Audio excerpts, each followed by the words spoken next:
100 phrasal verbs যেগুলো হলো সবথেকে বেশি ইম্পর্ট্যান্ট সেই ধরনের ফ্রেজাল ভার্বসগুলোর উপরে আমি একটা ভিডিও সিরিজ কন্টিনিউ করছি, তোমরা জানো, এবং এখান থেকে তোমরা নিয়মিত আপডেট পাচ্ছ কিভাবে তোমরা খুব গুরুত্বপূর্ণ সেই ফ্রেজাল ভার্বসগুলোকে ইউজ করতে পারো।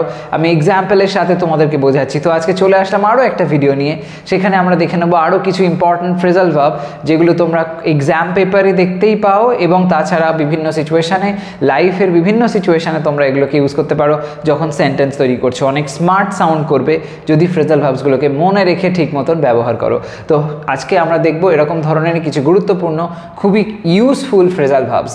প্রথমটা, ওরা লোহা ও স্টিলের ব্যবসা করে। ওরা লোহা ও স্টিলের ব্যবসা করে, এই যে বলা হয়েছে ব্যবসা করে, এই অর্থে আমরা ব্যবহার করব ফ্রেজাল ভার্ব।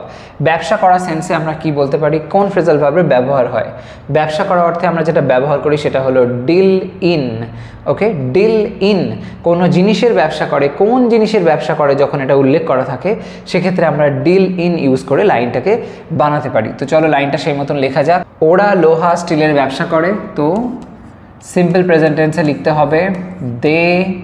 ব্যবসা করে এটা আগে লিখব, তো they deal in. They deal in কি? লোহা ও স্টিল মানে iron and steel. Okay, they deal in iron and steel হলো। তাহলে এখানে যে ফ্রেজাল ভার্বটা পেলাম সেটা হলো ডিল ইন। নেক্সট লাইনটা কি বলছে? আমাকে এই অদ্ভুত পরিস্থিতির মোকাবিলা করতেই হবে। তো অদ্ভুত পরিস্থিতি, এখানে অদ্ভুত পরিস্থিতির মোকাবিলা করতে হবে।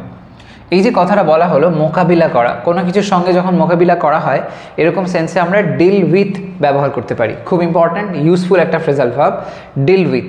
তো সেই মতো লেখা যাক। আমাকে আছে সাবজেক্ট, সেটা লিখবো, তো আই। লেখার পরে শেষে আসো, দেখো ভার্ব আছে, করতেই হবে সেন্সটা বলা হয়েছে, সেই অর্থে আমরা মাস্ট ব্যবহার করতে পারি। তো আই মাস্ট। মোকাবিলা করতে হবে, I must deal with. I must deal with কিসের সাথে? না এই অদ্ভুত পরিস্থিতির সাথে। অদ্ভুত অর্থে অড, সেটা লিখতে হবে, উইথ দিস অড সিচুয়েশন, পরিস্থিতি হলো। তাহলে এখানে দেখতে পাচ্ছি ডিল উইথ, এটা হলো ফ্রেজাল ভার্ব। নেক্সট লাইনটা কি বলছে? এই পুরনো নিয়মটা নষ্ট করে দেওয়া উচিত। তো এখানে এই যে নষ্ট করে দেওয়া, এই অর্থে আমরা ব্যবহার করতে পারি ডু অ্যাওয়ে উইথ এই ফ্রেজাল ভার্বটা। নষ্ট করা মানে অ্যাবলিশ করা, রুইন করা, এরকম সেন্সে। ওকে, লেখা যাক এই পুরনো নিয়মটা। তো দিস, পুরনো নিয়ম মানে ওল্ড রুল, নষ্ট করে দেওয়া উচিত বলা হয়েছে, তার মানে should. This old rule should, তারপরে বি দিতে হবে কারণ কারোর দ্বারা করে দেওয়া উচিত, এরকম সেন্সে। This old rule should be, নষ্ট করে দেওয়া তার মানে ডু অ্যাওয়ে উইথ, সেই ডু এর থার্ড ফর্ম লিখতে হবে। মনে রাখবে ফ্রেজাল ভার্বের ওই যেটা মানে অ্যাওয়ে উইথ এরকম যে প্রিপোজিশনগুলো রয়েছে সেগুলোর কিন্তু চেঞ্জ করবে না, সেগুলো যেরকম আছে সেরকম লাগবে, ওগুলোর সাথে আবার ইডি জুড়ে দিও না। বাই দ্য ওয়ে ওগুলো আবার প্রিপোজিশন হিসেবে ঠিক কাজ করে না, যখন আমরা ফ্রেজাল ভার্ব ব্যবহার করি ওদের ইউজটা কিন্তু পাল্টে যায়, অ্যাডভার্বের মতন কাজ করে তখন। This old rule should B, do, do হয়ে যাবে কি ডু এর third form, do did done, তাই ডান লিখলাম, ডান অ্যাওয়ে উইথ হলো। এই পুরনো নিয়মটা নষ্ট করে দেওয়া উচিত। তো এখানে প্যাসিভের ব্যবহার দেখলাম এবং ডান অ্যাওয়ে উইথ, এইটা হলো ফ্রেজাল ভার্ব। পরেরটা, তোমার কথাগুলো থেকে পিছু হটো না, মানে তুমি যেটা বলেছো সেটা থেকে তুমি সরে যেও না। এই যে নিজের স্ট্যান্ড পয়েন্ট থেকে সরে না যাওয়া, এই কথাটা যে বলা হচ্ছে পিছু মানে হাঁটার ব্যাপারটা, এই সেন্সে ড্রব্যাক এই ফ্রেজাল ভার্বটা ব্যবহার করতে পারো, খুব ইউজফুল, ড্রব্যাক।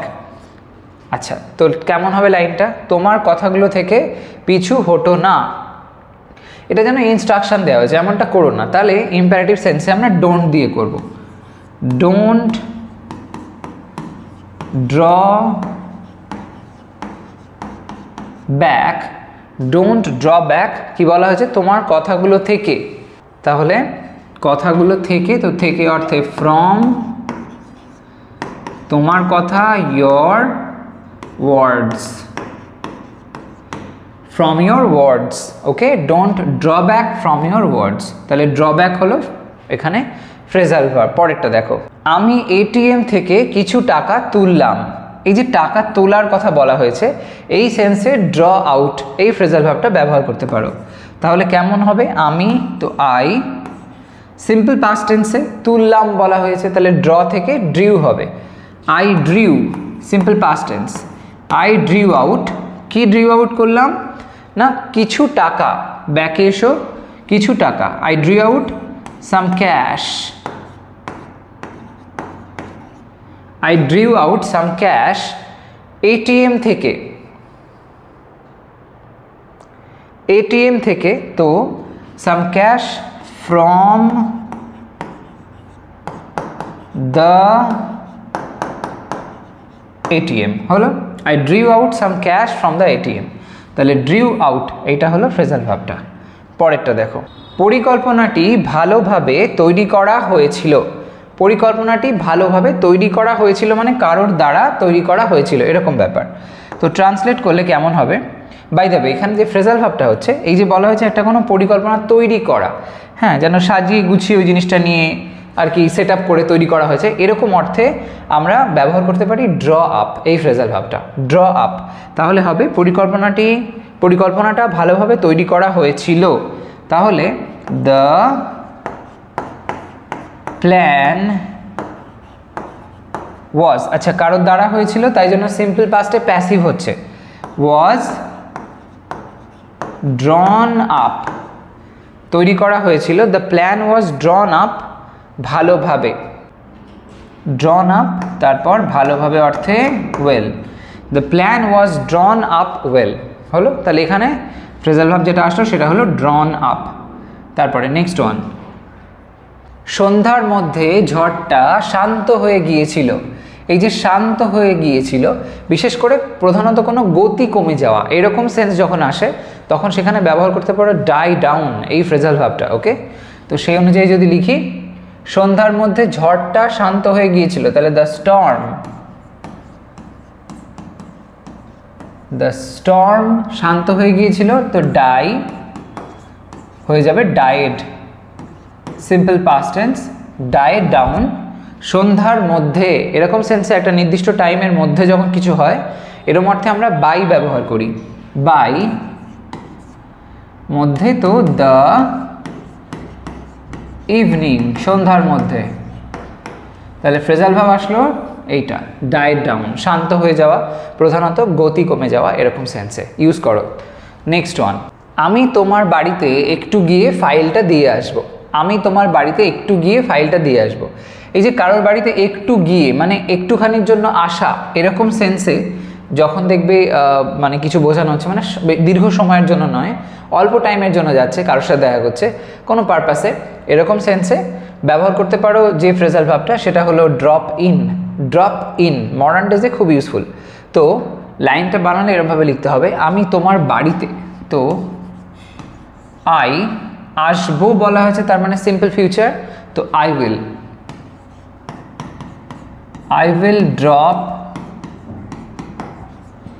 ড্রপ ইন কোথায় না তোমার বাড়িতে, তো at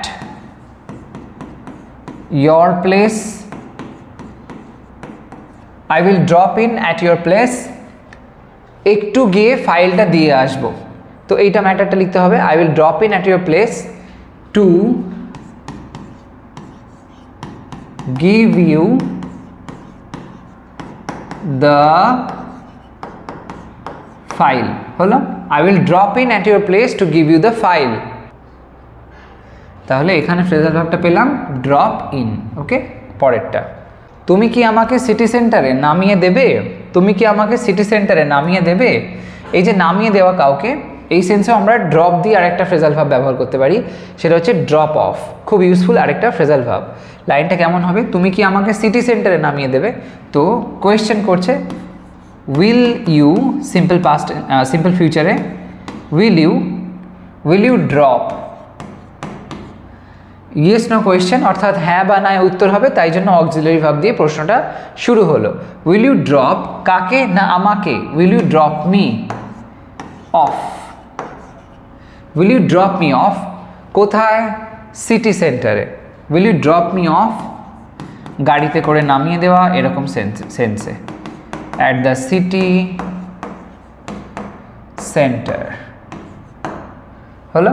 will you drop me off at the city centre. তো এখানে ড্রপ আর এখানে অফ, ড্রপ অফ, খুব গুরুত্বপূর্ণ ফ্রেজাল ভার্ব। পরের লাইনটা, শত্রু পিছু হটতে বাধ্য হয়েছিল। এই যে পিছু হটে যাওয়া, যুদ্ধক্ষেত্রে পিছু হটে যাওয়া, এরকম সেন্সে ব্যবহার করতে পারো ফল ব্যাক। ওকে, ফল ব্যাক। তো সেই সেন্সে লাইনটা লিখলে আমরা এরকমভাবে লিখব, শত্রু, শত্রু সেন্সে লেখা যাক দ্য এনিমি। বাধ্য হয়েছিল মানে নিজে তো স্বইচ্ছায় বাধ্য হয়নি, কারোর দ্বারা হয়েছিল, তাই জন্য প্যাসিভ হবে। হয়েছিল তো ওয়াজ ফোর্সড, বাধ্য হয়েছিল, এরকম বলতে পারি আমরা। দ্য এনিমি ওয়াজ ফোর্সড, বাধ্য হয়েছিল কি জন্য? পিছু হটতে। তেই বিভক্তি দেখতে পাচ্ছ, তার মানে এখানে ইনফিনিটিভ করতে পারি। তো the enemy was forced to fall back হলো। তাহলে এই ফল ব্যাক এটা হলো ফ্রেজাল ভার্বটা। পরেরটা, ভাইরা সামান্য একটা জমির জন্য ঝগড়া করে ফেললো। ভাইরা, ভাইদের মধ্যে ঝগড়া হলো কি নিয়ে? না জমি নিয়ে। এই যে ঝগড়া করে ফেললো, ঝগড়া করা, এই সেন্সে ব্যবহার করতে পারো যে ফ্রেজাল ভার্বটা, সেটা হলো ফল আউট। ফল আউট খুব ইউজফুল আরেকটা ফ্রেজাল ভার্ব, অবশ্যই ইউজ করতে পারো। তো এই লাইনটাকে যদি আমরা লিখি এবার কিভাবে হবে, ভাইরা এটা হলো সাবজেক্ট, তো সেই সেন্সে দ্য ব্রাদার্স।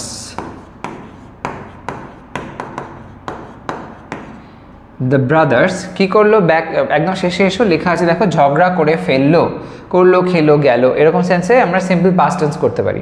তো the brothers fell out, simple past tense, ফলের second form, fell out. The brothers fell out সামান্য একটা জমির জন্য। The brothers fell out over, over কি? সামান্য একটা জমি, তার মানে স্মল পিস অফ ল্যান্ড, এরকমভাবে বলতে পারি। Over a small piece of land. Okay, the brothers fell out over a small piece of land. তাহলে ফেল আউট এখানে আরেকটা গুরুত্বপূর্ণ ফ্রেজাল ভার্ব। পরেরটা দেখো, শেষমেশ পরিকল্পনাটা ভেস্তে গেল। শেষমেশ পরিকল্পনাটা ভেস্তে গেল, এই যে ভেস্তে যাওয়া, কোনো কিছু ভেস্তে গেল, ব্যর্থ হলো, এরকম সেন্সে খুব ইউজফুল আরেকটা ফ্রেজাল ভার্ব আসে, সেটাও ফল দিয়ে, সেটা হলো ফল থ্রু। ওকে, ফল থ্রু। তাহলে ওটা কীরকমভাবে হবে? লেখা যাক লাইনটায়, শেষমেশ পরিকল্পনাটা ভেস্তে গেল। এই শেষমেশ অর্থে কি বলবো?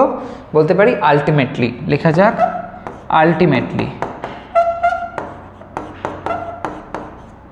আলটিমেটলি পরিকল্পনাটা ভেস্তে গেল। পরিকল্পনা তার মানে দ্য প্ল্যান, দ্য প্ল্যান ভেস্তে গেল। তো ফেল থ্রু, ফলের second form, simple past tense, তাই জন্য ফলটা ফেল করে দিলাম। গেল বলা হয়েছে তাই না, তাই জন্য আমরা ওটা সিম্পল পাস্টে করব। Ultimately the plan fell through. Okay, তো এখানে ফেল থ্রু এটা হলো সেই ফ্রেজাল ভাবটা যেটা বোঝাচ্ছে ভেস্তে গেল, এরকমভাবে। তো দেখতে পেলে কত সিম্পলভাবে আমরা বেশ কিছু ইন্টারেস্টিং ফ্রেজাল ভার্বস এখানে দেখে নিলাম, সেগুলোর ইউজ। অবশ্যই তোমরা এগুলো দিয়ে লাইন বানাও, তাহলে বিষয়টার উপর একটা দখল তৈরি হবে। তো আজকের ভিডিও এই পর্যন্তই থাকছে। তোমরা আমার চ্যানেলটাকে অবশ্যই সাবস্ক্রাইব করে রেখো, কারণ এমন ধরনের ইনফরমেটিভ ভিডিওস তোমরা আমার চ্যানেল থেকে পেতেই থাকবে। তো আজ তবে আসি, তোমরা ভিডিওটাকে একটা লাইক করে দিও আর শেয়ার করো সমস্ত ফ্রেন্ডসের সাথে। ওকে, ভালো থাকো, সুস্থ থাকো, বাই বাই।